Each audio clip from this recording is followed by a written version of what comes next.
صحیح بخاری میں روایت ہے، نبی کریم صلی اللہ علیہ وسلم جب بستر پر لیٹتے تو اپنا ہاتھ مبارک اپنے رخسار کے نیچے رکھتے اور یہ دعا پڑھتے، اللہم بسمک اموت و احیا۔ اس حدیث کا مفہوم یہ ہے، ہاتھ رخسار مبارک کے نیچے رکھنا یہ سنت نبوی ہے جس میں سادگی، سکون اور تواضع ہے۔ انسان نیند کے وقت عاجزی کی حالت میں ہوتا ہے، یہ انداز بندگی کی علامت ہے۔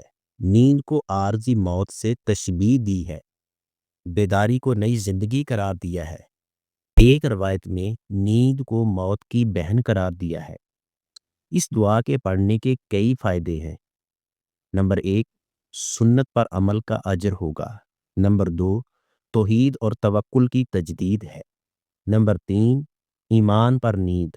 نمبر 4، شیطان سے حفاظت۔ نمبر 5، دل کا سکون۔ جو سوتے وقت یہ دعا نہیں پڑھے گا وہ ان تمام چیزوں سے محروم رہے گا۔ یہ دعا عقیدہ، توکل، موت کی یاد اور سنت کا خوبصورت مجموعہ ہے۔ یعنی یہ دعا پڑھنے والا اللہ کے نام پر سوتا ہے اور اللہ کے نام پر جاگتا ہے۔